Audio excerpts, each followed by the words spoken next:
জানা অজানা পশ্চিমবঙ্গ, পশ্চিমবঙ্গে সরকারি চাকরির প্রস্তুতি নিচ্ছ কিন্তু সাধারণ জ্ঞান নিয়ে চিন্তিত, তাহলে অনিন্দ্য কিশোরের লেখা জানা অজানা পশ্চিমবঙ্গ বইটি তোমার টেবিলে থাকা মাস্ট। এই বইতে তোমরা কি কি টপিক পাচ্ছ আজকের এই ভিডিওতে আমরা দেখে নেব।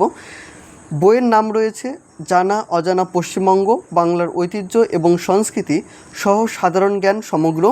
বইটির সম্পাদনায় রয়েছে অনিন্দ্য কিশোর, হাতের মুঠোয় ওয়েস্ট বেঙ্গল জিকে। বইটির সম্পাদনায় থাকছে প্রিয়াঙ্কা দাস। এসান পাবলিকেশন থেকে বইটি প্রকাশিত হয়েছে এবং এই বইটি তোমরা বিভিন্ন পরীক্ষার জন্য নিতে পারো। সেটি হতে পারে রাজ্য সরকারের বা কেন্দ্রীয় সরকারের। কি কি পরীক্ষার জন্য নিতে পারো এখানে কিন্তু হাইলাইট করে বলা হয়েছে, সেটি এক নজরে একটু দেখে নাও। দেখো এখানে WBCS প্রিলিমস এবং mains, PSC miscellaneous, WEP KP sub inspector, WEP KP constable, PSC clerkship, West Bengal excise sub inspector, West Bengal excise constable, SSC combined graduate level, SSC combined higher secondary level, SSC MTS এবং RRB NTPC এবং group D. প্রত্যেকটি পরীক্ষার জন্য কিন্তু এই বইটা অনেকটাই helpful রয়েছে, যেমনটা কভারেও কিন্তু উল্লেখ রয়েছে পরীক্ষার নামগুলো। তাহলে দেখে নেই বইটির প্রেজেন্টেশন কী কী থাকছে। বইটির ফ্রন্ট পেজ এরকম তোমরা কালারফুল কিন্তু দেখবে এবং এর যে থিকনেসটা অনেকটাই কিন্তু এর সাইজ করা হয়েছে এবং বইটির মুদ্রিত মূল্য করা হয়েছে 999 টাকা।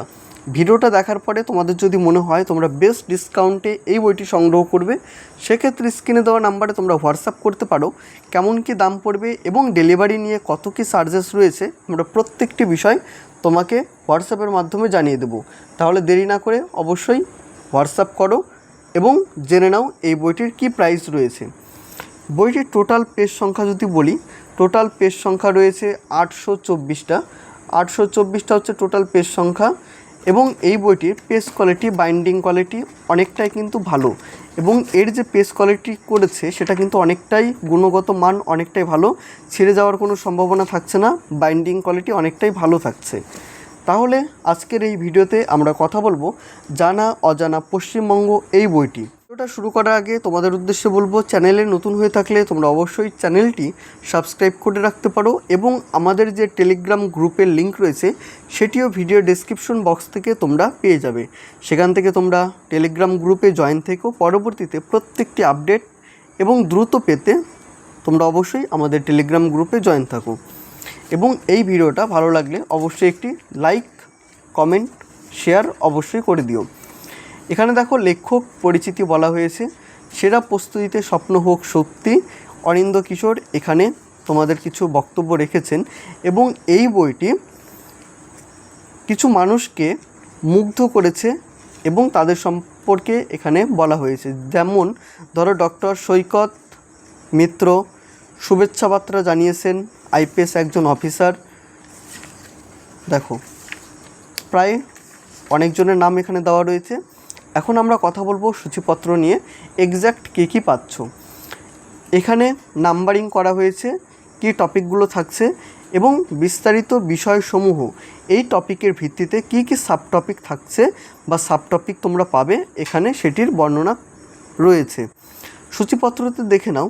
প্রথমে রয়েছে বাংলার ঐতিহ্য এবং সংস্কৃতি, ভারতের সংবিধান এবং পশ্চিমবঙ্গের প্রশাসনিক ব্যবস্থা, পশ্চিমবঙ্গের ভৌগোলিক পরিচিতি, বাংলার ইতিহাস, ভারতের মুক্তি সংগ্রাম এবং বাংলার অবদান, ভারতীয় অর্থনীতি এবং পশ্চিমবঙ্গের অর্থব্যবস্থা, পরিবহন, শক্তি সম্পদ এবং পরিবেশ এবং বাস্তুতন্ত্র। এই হচ্ছে 7টা মেন তোমাদের টপিক এবং বিস্তারিত বিষয়সমূহ যদি বলি তাহলে প্রথম যেটা টপিক সেটা হচ্ছে বাংলার ঐতিহ্য এবং সংস্কৃতি। এখানে দেখো বাংলা ভাষার উদ্ভব, বিবর্তন এবং ভাষাতত্ত্ব থেকে কি কি সাবটপিক থাকছে সেই সাবটপিকগুলো এখানে বলা হয়েছে।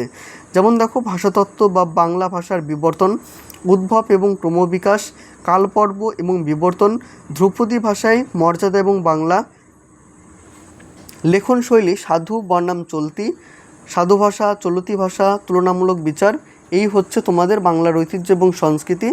সাহিত্যের আদি পর্ব এবং মধ্যযুগীয় সাহিত্য, সাহিত্যের আধুনিকতার পরিকল্পনা, দৃশ্যকলা, পরিবেশ শিল্প, লোকনাট্য, যাত্রা এবং থিয়েটার, স্বাধীনতা সংগ্রাম বা বাংলা থিয়েটার, বাংলায় শাস্ত্রীয় লোক এবং আধুনিক সঙ্গীত, লোকনৃত্য এবং শাস্ত্রীয় নৃত্য, বাদ্যযন্ত্র, চলচ্চিত্রে নির্বাক যুগ থেকে বিশ্ব সংস্কৃতি, মেলা এবং লোক উৎসব, প্রাচীন প্রত্নস্থল এবং বৌদ্ধ স্থাপত্য, লোকায়ত মন্দির স্থাপত্য, টেরাকোটা, লোকায়ত ভাস্কর্য এবং শিল্প, সুলতানি স্থাপত্য এবং শ্রেণীবিন্যাস, তারপর রয়েছে মুঘল এবং নবাবী স্থাপত্য, ইউরোপীয় স্থাপত্য।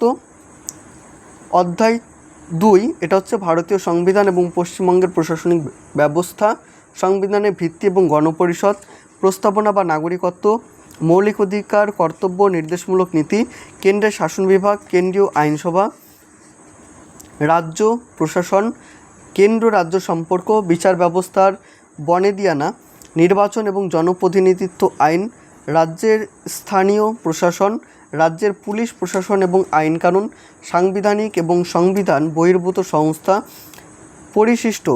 পশ্চিমবঙ্গের ভৌগোলিক পরিস্থিতি থেকে দেখো, এটা ভূগোল, রাজনৈতিক এবং প্রশাসনিক ভূগোল, তারপরে থাকছে আঞ্চলিক ভূগোল এবং জেলা বিবরণ, তারপরে থাকছে প্রতিবেশী রাজ্য এবং দেশ, ভূপ্রাকৃতিক বিভাগ, নদ নদী এবং জল নির্গমন ব্যবস্থা, জলবায়ু মৃত্তিকা এবং স্বাভাবিক উদ্ভিদ, বন্যপ্রাণী এবং জীব বৈচিত্র্য সংরক্ষণ, কৃষি এবং কৃষিজ ফসল, পশুপালন এবং প্রাণী সম্পদ, খনি এবং খনিজ সম্পদ, শিল্প এবং শিল্পকলা।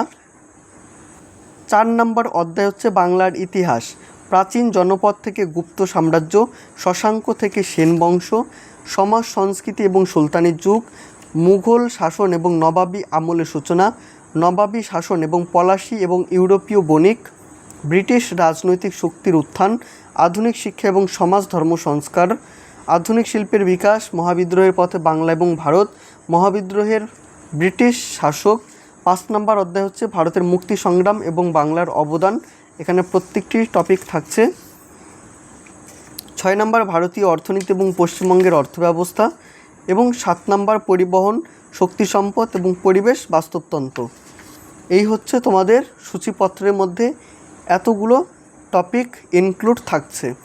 বাংলার ঐতিহ্য এবং সংস্কৃতি প্রথমেই রয়েছে, বাংলা ভাষার উদ্ভব, বিবর্তন এবং ভাষাতত্ত্ব। দেখো, প্রথমে রয়েছে ভাষাতত্ত্ব বা বাংলা ভাষার বিবর্তন, একদম থিওরিভাবে তোমাদের এই বইটি সাজিয়েছে, থিওরি এবং ডেসক্রিপটিভ। উদ্ভব এবং ক্রমবিকাশ, কালপর্ব, বিবর্তন, তারপরে আঞ্চলিক উপভাষা, পশ্চিমবঙ্গের জনজাতি, সাহিত্যের আদি পর্ব এবং মধ্যযুগীয় সাহিত্য। দেখো, প্রাচীন যুগ, উন্মেষ এবং লোকায়ত ধারা, চর্যাপদ, আবিষ্কার এবং প্রকাশনা, পদ সংখ্যা বা পাঠোদ্ধার, রচনাবলী এবং কবিদের নাম এখানে বলা হয়েছে, সান্ধ্য ভাষা বা ভাষা, তাত্ত্বিক বিবর্তন, ধর্মতত্ত্ব, দর্শন, চর্যাপদের সমাজচিত্র, সাহিত্যে আধুনিকতার পরিক্রম, দৃশ্যকলা এবং পরিবেশ শিল্প। এই অধ্যায় থেকে কি কি প্রশ্ন আসতে পারে, অধ্যায়ের শেষে তোমরা এই এমসিকিউগুলো পেয়ে যাচ্ছ প্র্যাকটিস করার জন্য। দেখো, নেট প্র্যাকটিস, এইগুলো হচ্ছে তোমাদের প্র্যাকটিস সেট। লোকনৃত্য বা শাস্ত্রীয় নৃত্য বা বাদ্যযন্ত্র, আর্ট অ্যান্ড কালচার থেকে। পুরুলিয়া এবং মালদার লোকনৃত্য কী কী, ছৌ নাচ কোথায় কোথায় হয়, ছৌ নাচের সম্পর্কে এখানে বলা হয়েছে। গম্ভীরা নৃত্য, গৌড়ীয় নৃত্য, রবীন্দ্র নৃত্য, বীররস বা যুদ্ধ নৃত্য, রায়বেশে। উপজাতীয় কৃষিভিত্তিক নৃত্য, সাঁওতালি নৃত্য, টুসু এবং ভাদু নৃত্য, রাজকাহিনী। এখানে প্র্যাকটিস সেট। মেলা এবং লোক উৎসব, এটা হচ্ছে তোমাদের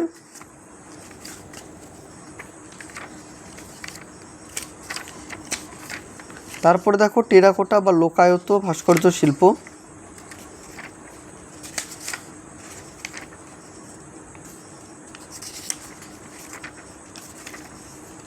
দেখো, আমি একটা একটা করে দেখাচ্ছি, তোমরা দেখতে থাকো।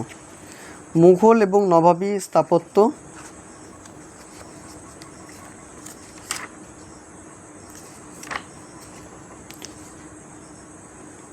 এটা সংবিধানে চলে এসছে। মৌলিক কর্তব্য এবং সম্পর্কিত সংশোধনী, রাষ্ট্র পরিচালনার নির্দেশমূলক নীতি শ্রেণীবিভাগ, এবং এই অধ্যায় থেকে এমসিকিউ। কেন্দ্রের শাসন বিভাগ। দেখো, ভারতের রাষ্ট্রপতি পদের যোগ্যতা, নির্বাচন প্রক্রিয়া, শপথ গ্রহণ, মেয়াদ এবং পদশূন্যতা, অপসারণ প্রক্রিয়া বা ইমপিচমেন্ট, রাষ্ট্রপতি নজর কাড়া তথ্য, ভারতের উপরাষ্ট্রপতি পদের যোগ্যতা এবং আবশ্যিক যোগ্যতা যেগুলো প্রয়োজন সেগুলো এখানে পরপর দেওয়া রয়েছে। যেমন দেখো, তাকে অবশ্যই ভারতের নাগরিক হতে হবে, তার বয়স ন্যূনতম 35 বছর পূর্ণ হতে হবে, তাকে রাজ্যসভার সদস্য নির্বাচিত হওয়ার যোগ্যতা থাকতে হবে, তিনি কেন্দ্র বা রাজ্য সরকারের অধীনে কোনো লাভজনক পদে থাকতে পারবেন না। সংবিধানের ধারা 66তে উপরাষ্ট্রপতি নির্বাচন প্রক্রিয়া বর্ণিত হয়েছে। প্রধান বৈশিষ্ট্য কী কী রয়েছে? শপথ, বেতন, মেয়াদ এবং পদশূন্যতা। প্রথমে রয়েছে শপথ গ্রহণ। যেমন দেখো, রাষ্ট্রপতি বা তার দ্বারা নিযুক্ত কোনো ব্যক্তির সামনে তিনি শপথ গ্রহণ করেন। শপথে উপরাষ্ট্রপতি ভারতের সংবিধানের প্রতি সত্যানিষ্ঠা বা আনুগত্য বজায় রাখায় এবং নিজের দায়িত্ব বিশ্বস্তভাবে পালন করার প্রতিশ্রুতি দেন। বেতন বা ভাতা, তারা বেতন কত পেয়ে থাকেন এবং ভাতা কী কী পেয়ে থাকেন।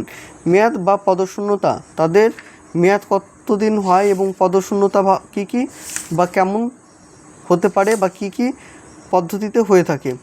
কেন্দ্রীয় আইনসভা, এখানে বলা হয়েছে সংসদীয় কার্যাবলী বা পদ্ধতি, সরকারি তহবিল, ভারতের বাজেট এবং সংসদীয় প্রক্রিয়া।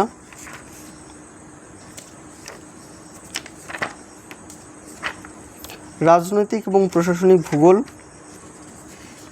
জলপাইগুড়ি বিভাগ, এখানে প্রত্যেকটি বিভাগ সম্পর্কে বলা হয়েছে। বাঁকুড়া জেলা, বর্ধমান জেলা, এখানে প্রত্যেকটি ডিস্ট্রিক্টের সম্পর্কেই বলা হয়েছে। তারপরে প্র্যাকটিস সেট, কৃষি এবং কৃষিজ ফসল।